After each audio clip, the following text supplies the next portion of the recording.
여러분 안녕하셨습니까? 이수욱TV의 이수욱입니다.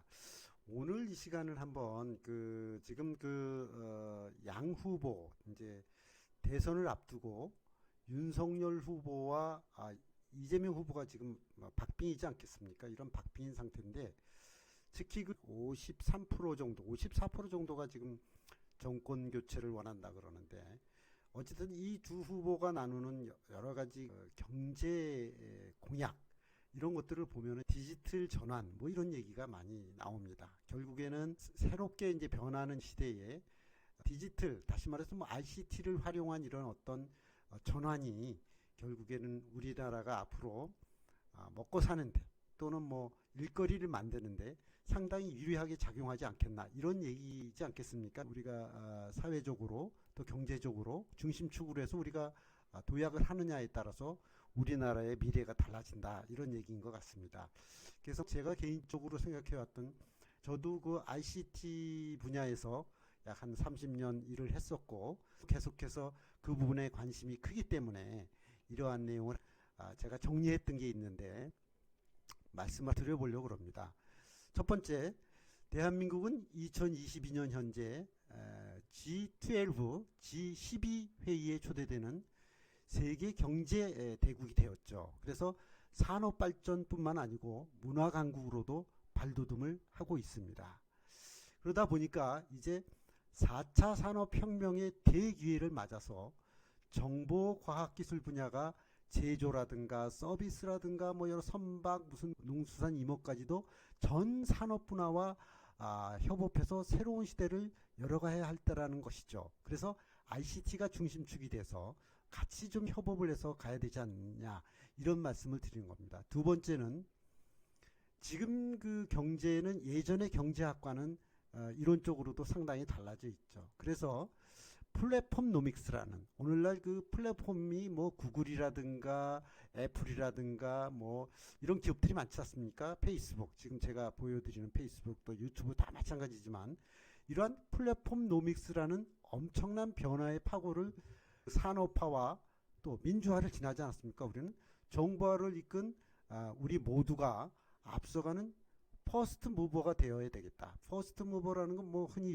요즘 얘기가 되지만은 우리가 이제 다른 잘하는 나라, 선진 나라를 따라가는 거를 주로 했었는데 이제는 우리나라가 이끌어가야 되는 위치가 되었다. 어느덧 그렇단 얘기입니다. 그래서 퍼스트 무버가 돼서 이걸 이끌어가야겠다. 그래서 그 산업화, 민주화, 정보화를 이끈 우리 세대들이 또 미래 세대들은 이걸 이끌어가는 그런 퍼스트 무버가 되어야 되겠다. 이런 점을 말씀드리는 겁니다.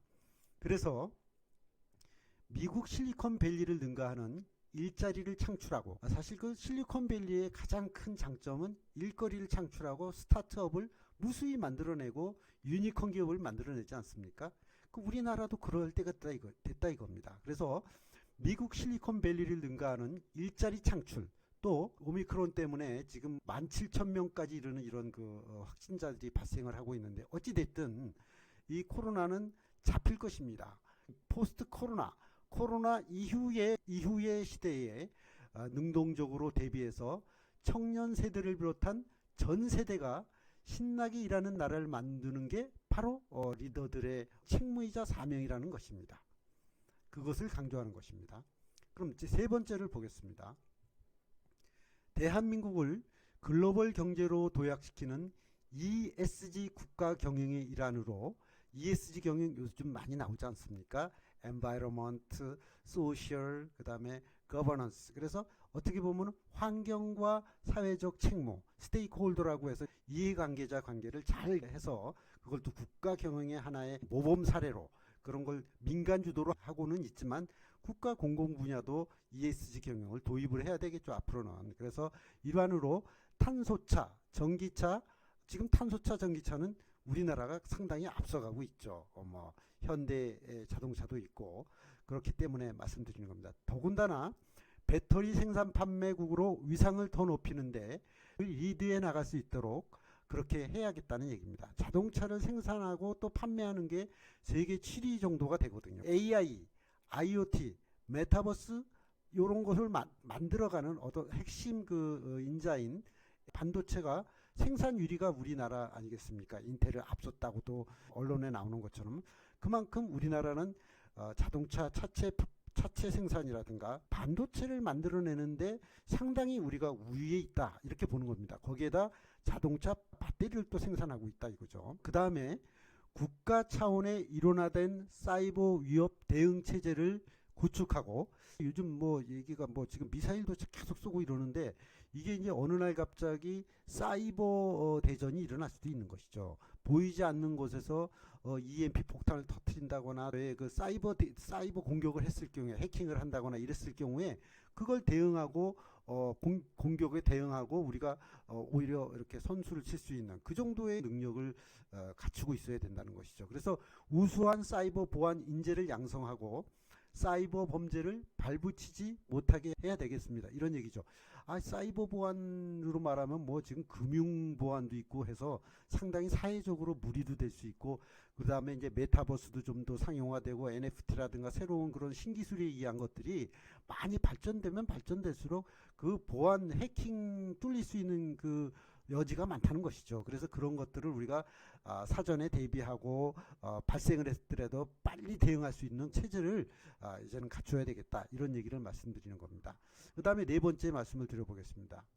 로봇 산업이라든가 디지털 트랜스포메이션 또는 이제 스마트 시티, 그 다음에 스마트 팩토리, 이런 것들이 지금 새롭게 많이 진행되고 있거든요. 민간에서도 그렇고. 그랬을 때 이제 그 주도국으로 우리가 부상을 해서 코로나19로, 더군다나 또 코로나19로 발전 중인 지금 바이오 산업 있지 않습니까? 뭐 이제 케미칼 분야 이런 거 해서 우리가 백신도 개발하고 백신 개발을 생산하기도 하고, 이런 것들이 다 모든 것이 우리나라가 새롭게 나가는 그런 방향의 큰 중심축이 될 수 있다, 이런 것을 얘기합니다. 그 다음에 우주 항공 산업 개발도 상당한 수준까지 지금 되어 있고, 앞으로 우리가 더 많은 우주 그 개발에 착수할 수 있다는 것이죠.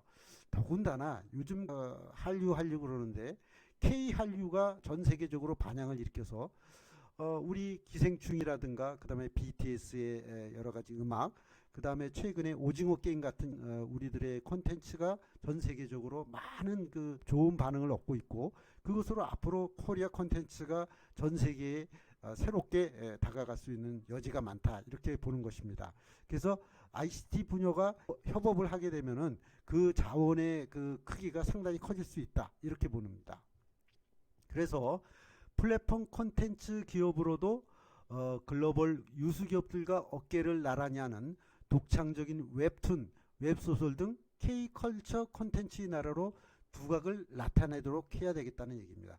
먹거리가 그쪽에서 많이 나오기 때문에 우리가 먼저 두각을 나타내야 되겠다, 이런 말씀을 드리는 겁니다. 끝으로 경제 부흥의 기반인 5G 상용 국가로, 뭐 5G 지금 상용화돼 있는 데다가 또 이제 국내 같은 경우에 정보통신 기업들이 상당히 지금 나라보다 뭐 이기거나 지거나를 따지기 전에 이미 준비도 많이 되어 있기 때문에 그거를 깔기만 하면 되는 것이거든요. 물론 이제 투자도 필요하겠고.